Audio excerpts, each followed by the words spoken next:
Hello વિદ્યાર્થી મિત્રો, એજ્યુકટેકનો ચેનલમાં આપનું સ્વાગત છે.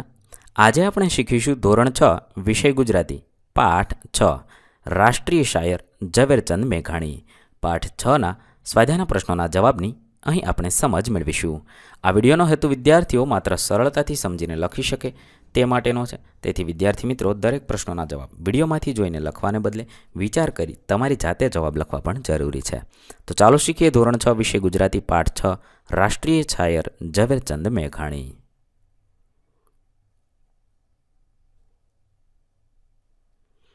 સૌપ્રથમ પ્રશ્ન નંબર 1 વાતચીત.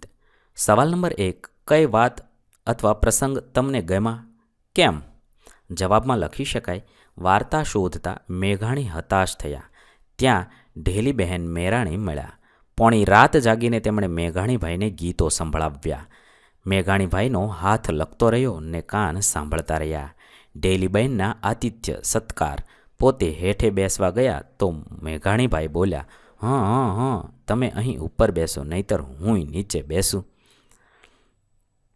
આ પ્રસંગ મને ખૂબ ગમ્યો. એવો બીજો પ્રસંગ ગમ્યો તે ચારણ કન્યા હીરબાઈનો.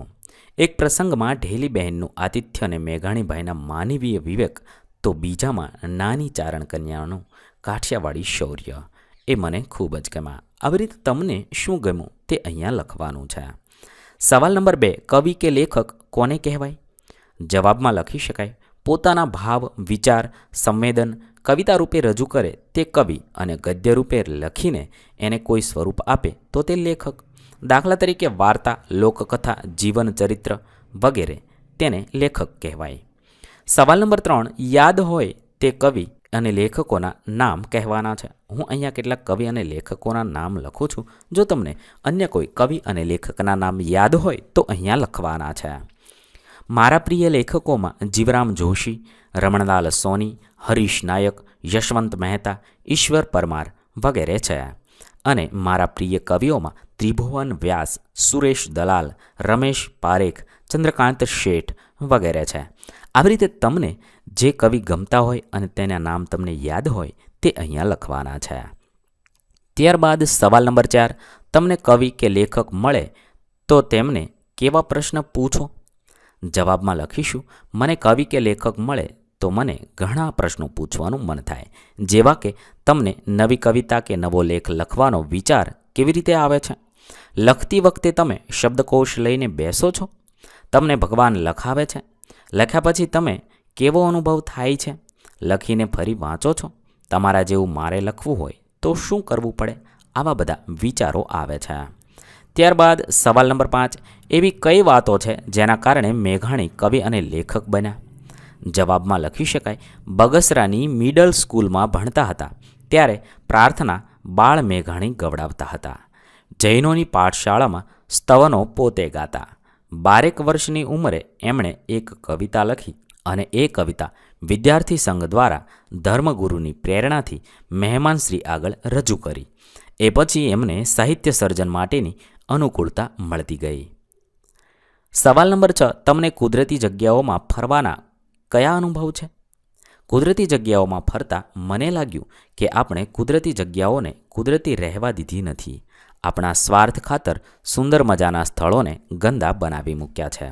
આપણે ત્યાં જઈને કચરો ઠાલવતા જઈએ. કુદરતે સર્જેલા સ્થળો, હવા, પાણીને આપણે દૂષિત કરી મૂક્યા છે.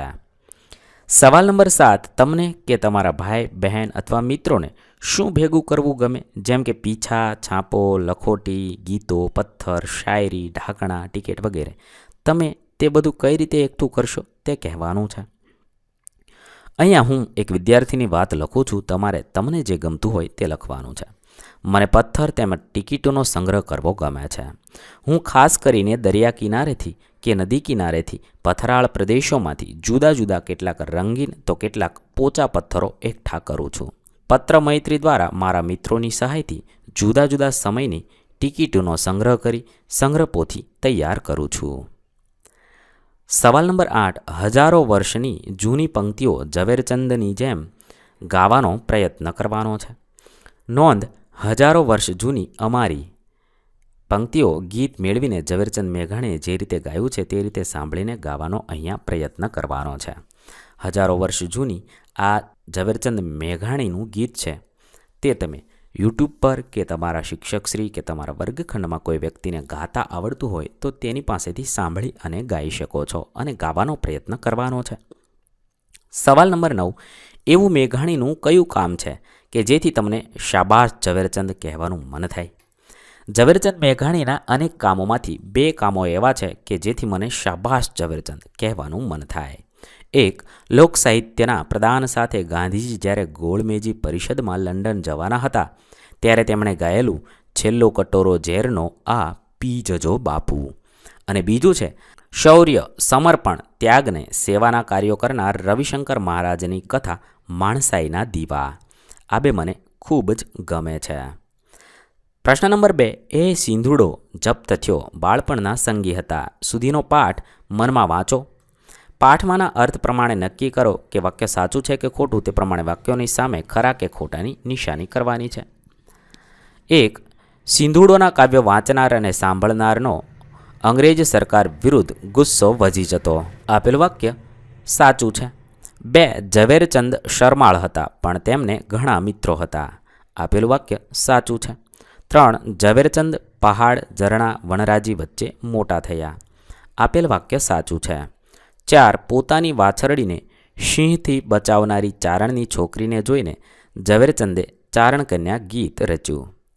આપેલું વાક્ય પણ સાચું છે. 5. ઝવેરચંદે બધી વાર્તાઓ જેમ બોલાતી હોય તેમ જ લખી છે. સાચું છે. 6. મેઘાણીએ બાળકો, કિશોરો અને મોટેરાઓ એમ બધા માટે ગીતો અને વાર્તાઓ લખ્યા છે. આ વાક્ય ખોટું છે. 7. હીરબાઈ, આલેખ કરપડો, જોગીદાસ ખુમાણ, દાના, ભગત સત દેવીદાસ વગેરે જીવતા જાગતા માણસો હતા. આપેલ વાક્ય સાચું છે. 8. ઝવેરચંદ મેઘાણી લોકકથાકાર તરીકે પ્રખ્યાત છે. આ વાક્ય ખોટું છે. પ્રશ્ન નંબર 3. નીચે આપેલા વાક્યો વાંચીને એ વાક્યોમાં રેખાંકિત કરેલા શબ્દનો અર્થ શું થશે તે શોધી કૌંસમાંથી તે શબ્દ શોધવાનો છે અને નીચે લીટી કરવાની છે. 1. આગળ નીકળી ગયેલા મિત્રને અમે ઊભા રહેવાનું કહ્યું પણ તેણે સાંભળ્યું નહીં. પછી મેં તેને બુલંદ અવાજે ઊભા રહેવા કહ્યું ત્યારે તે ઊભો રહ્યો. અહીંયા સામાન્ય અવાજે, મોટા અવાજે કે ધીમા અવાજે? તો અહીંયા મોટા અવાજે એ જવાબ આવશે.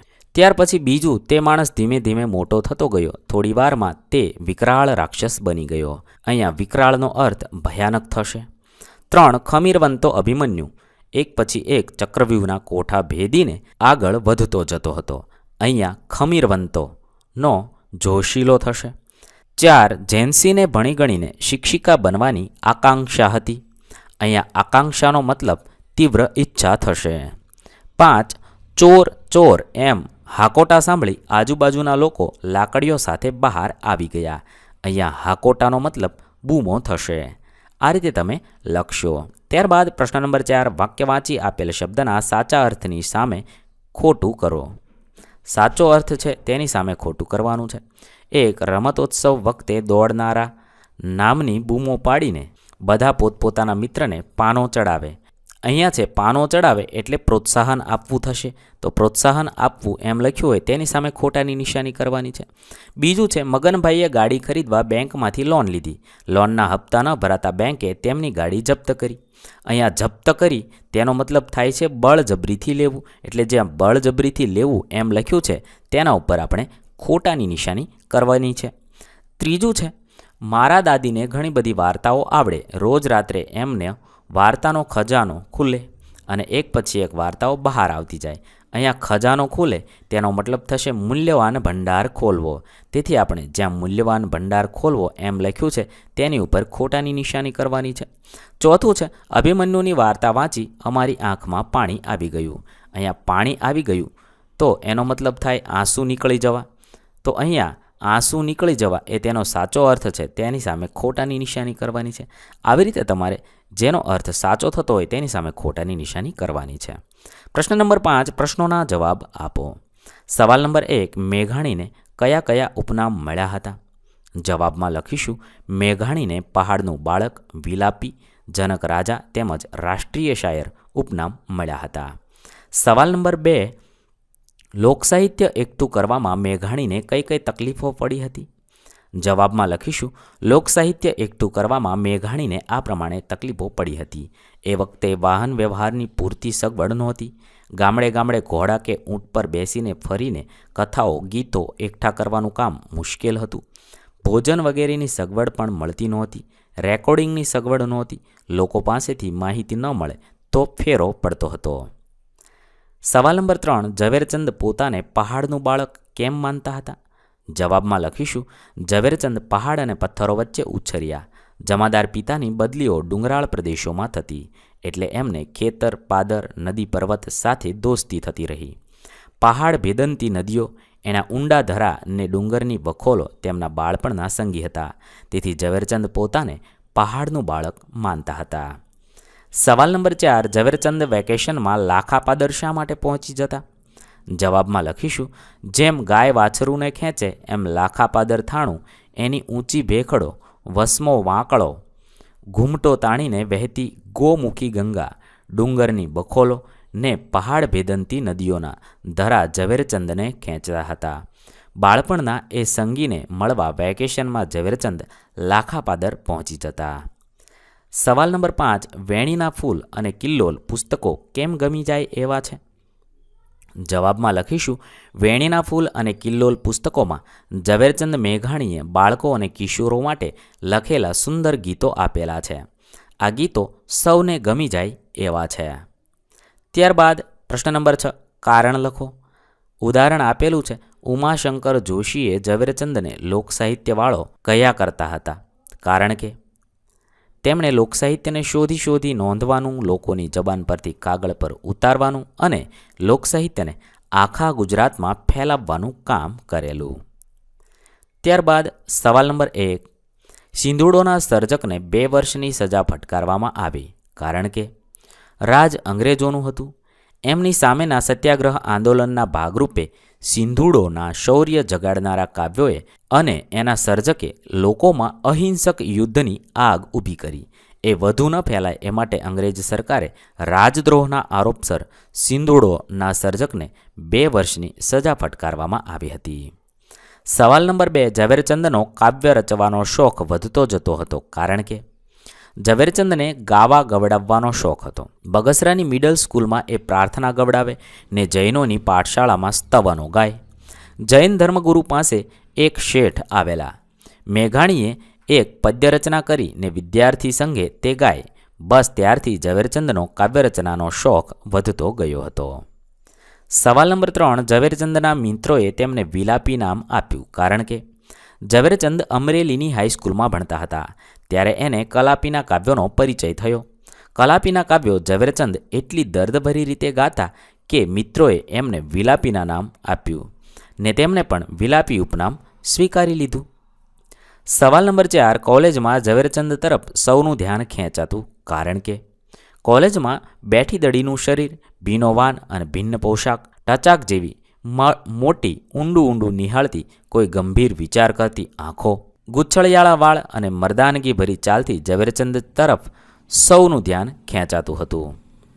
સવાલ નંબર 5, મેઘાણી બારોટ, ચારણ, ગૃહિણીઓ પાસે લોકસાહિત્ય માટે જતા. કારણ કે કલકત્તાથી પાછા આવ્યા પછી હડાળા દરબારે સોરઠી બહારવટિયા અને સંતોની વાતો કહી. આથી લોકસાહિત્યનું એકઠું કરવામાં મેઘાણીને પોતાનું જીવન કાર્ય દેખાયું. પ્રશ્ન નંબર 7, મેઘાણીએ કઈ રીતે લોકસાહિત્ય એકઠું કર્યું? ઘટનાક્રમને યોગ્ય રીતે ગોઠવો. અહીંયા કેટલીક ઘટનાઓ આપેલી છે, તે આડી અવળી છે, તેને આપણે પાઠને આધારે યોગ્ય ક્રમમાં ગોઠવવાની છે. પહેલું વાક્ય થશે, સૌરાષ્ટ્રમાં ગામડે ગામડે ફરે. બીજું વાક્ય થશે, એ વ્યક્તિએ ખાસ કામ કર્યું હોય તો તેની વાતો લોકો પાસેથી જાણે.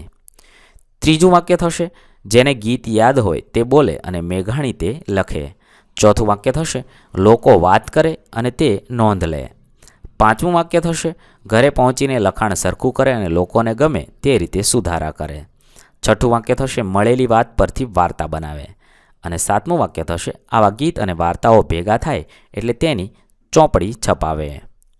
ત્યારબાદ પ્રશ્ન નંબર 8, કૌષ્ટકમાં વિગતો ઉદાહરણ મુજબ લખો. અહીંયા વર્ણનની વિગત છે ઝવેરચંદ મેઘાણી અને તમને પ્રભાવશાળી લાગતા સ્ત્રી પુરુષ વિશે લખવાનું છે. તો આ વિગતોને આધારે આપણે સંપૂર્ણ કોષ્ટક પૂર્ણ આ મુજબ કરી શકીએ. અહીંયા છે તમે જોઈ શકો છો વર્ણિનની વિગતમાં પહેરવેશ છે. તો ઝવેરચંદ મેઘાણીનો પહેરવેશ કેવો હતો? બેંગ્લોરી ઘાટની ટોપી પહેરતા, લાંબો સફેદ કોટ પહેરતા, પાની સુધી પહોંચતું ધોતિયું પહેરતા, બગસરાનું છોગું રાખી બાંધેલો ફેંટો પહેરતા. હવે એવી રીતે છે, અહીંયા તમને પ્રભાવશાળી લાગતા પુરુષ વિશે અથવા સ્ત્રી વિશે તમારે લખવાનું છે. તો રાજા રામમોહન રાય વિશે હું લખું છું. લાંબો કોટ, લાંબા વાળ, ઉપર ગોળ બાંધેલી પાઘડી. અહીંયા મેં રાજા રામમોહન રાય વિશે લખ્યું છે. તમે અન્ય કોઈ વ્યક્તિ વિશે પણ લખી શકો છો, જેમ કે રાણી લક્ષ્મીબાઈ છે, ટીપુ સુલતાન છે. તમને જે ગમતા હોય તે વ્યક્તિ વિશે તમે લખી શકો છો. શારીરિક દેખાવ ઝવેરચંદ મેઘાણીનો અહીંયા આપ્યો છે અને અહીંયા રાજા રામમોહન રાયનો લખ્યો છે. સ્વભાવ ઝવેરચંદ મેઘાણીનો છે, અહીંયા રાજા રામમોહન રાયનો છે. આપેલું નામ વિલાપી જનક રાજા અને રાજા રામમોહન રાયના છે સમાજ સુધારક અને રાજા. પાઠના આધારે ઉમેરવા લાયક વિગતો નીચેના ખાનામાં લખવાની છે. તો વિશેષતા છે, તો વિશેષતા છે લોકસાહિત્યવાળા, ઓછા બોલા, શરમાળ, પહાડનું બાળક. એવી રીતે રાજા રામમોહન રાયની વિશેષતા પણ અહીંયા લખી છે. બ્રહ્મ સમાજના સ્થાપક, અસ્પૃશ્યતા નાબૂદી, સતીપ્રથા નાબૂદી. આવી રીતે તમે અન્ય કોઈ વ્યક્તિનું વર્ણન મેઘાણીના આધારે લખી શકો છો. ત્યારબાદ પ્રશ્ન નંબર 9, ઝવેરચંદ મેઘાણીનું પાત્રાલેખન 100 શબ્દમાં કરો. ઝવેરચંદ મેઘાણીનો જન્મ 28મી ઓગસ્ટ 1896ના રોજ ચોટીલામાં થયો હતો. એમના પિતાનું નામ કાળીદાસ હતું, માતાનું નામ ધોળીબાઈ હતું. પિતા પોલીસ જમાદાર હતા. એમની નોકરીને કારણે અનેક ગામોમાં બદલીઓ થતી રહી. મોટાભાગની બદલીઓ ડુંગરાળ પ્રદેશોના ગામોમાં થઈ. તેથી ઝવેરચંદનું બાળપણ પહાડી પ્રદેશમાં વીત્યું. પોતે પહાડનું બાળક તરીકે ઓળખવામાં ગૌરવ લેતા હતા. 12 વર્ષની કિશોર અવસ્થાએ જ એમણે કાવ્ય લખ્યું હતું. ભાવનગર કોલેજમાં પ્રવેશ લીધો. પોશાક અને દેખાવને લીધે સૌનું ધ્યાન ખેંચાયું. લાંબો સફેદ કોટ, પાની સુધી પહોંચતું ધોતિયું, બગસરાનું છોગું રાખી બાંધેલો ફેંટો, બેંગ્લોરી ઘાટની ટોપી, પગમાં સ્લીપર, બેઠી દડીનું શરીર, ભીનો વાન, ઊંડું ઊંડું નિહાળતી કોઈ ગંભીર વિચાર કરતી આંખો, ગૂંછળિયાળાવાળા વાળ અને મર્દાનગીભરી ચાલવાની છટા. કલકત્તા ગયેલા ત્યારે ત્યાં બંગાળી ભાષા શીખીને બંગાળી સાહિત્યનો પરિચય કર્યો હતો. રવિન્દ્રનાથ ટાગોરની કવિતાની અસર થવાથી તેમણે પણ કાવ્યરચના કરવાની શરૂઆત કરી. કલકત્તાથી પાછા આવ્યા. લોકસાહિત્ય એકઠું કરવામાં પોતાનું જીવન કાર્ય દેખાયું. દુષ્કર કામ જીવનનિષ્ઠાથી કર્યું. ઢેલી બહેન, ચારણકન્યા, હીરબાઈના પ્રસંગો પ્રેરણાદાયી છે.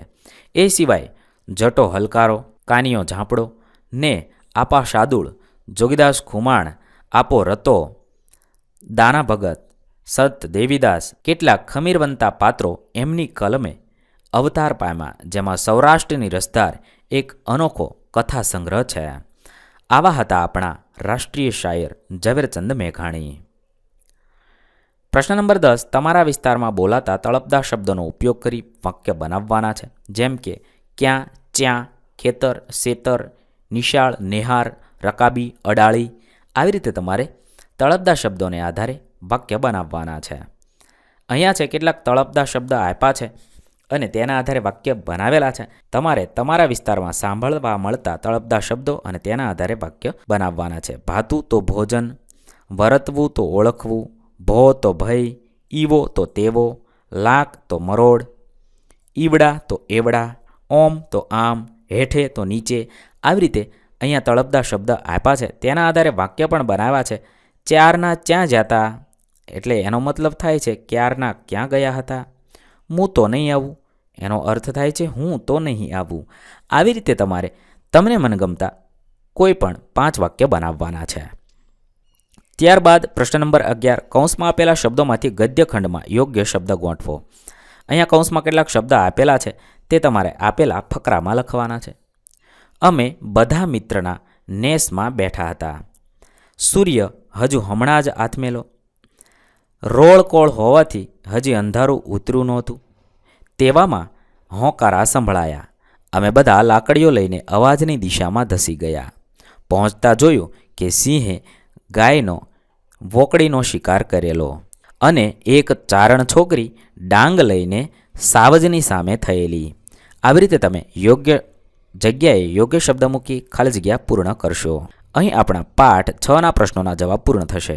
વિદ્યાર્થી મિત્રો, ધોરણ 6ના ગુજરાતી વિષયના તમામ પાઠના સ્વાધ્યાયના પ્રશ્નોના વિડીયો આપણી ચેનલ પર ઉપલબ્ધ છે, જે તમે ધોરણ 6ના ગુજરાતી વિષયના પ્લેલિસ્ટમાંથી મેળવી શકશો. પ્લેલિસ્ટની લિંક વિડીયોના ડિસ્ક્રિપ્શનમાં પણ આપેલી છે. થેન્ક યુ દોસ્તો. એજ્યુકટેકનો ચેનલ તરફથી વિડીયો નિહાળવા બદલ આપનો આભાર. આવા બીજા વિડીયોઝ નિહાળવા માટે અમારી યુટ્યુબ ચેનલ એજ્યુકટેકનો અત્યારે જ સબસ્ક્રાઇબ કરો. આભાર દોસ્તો.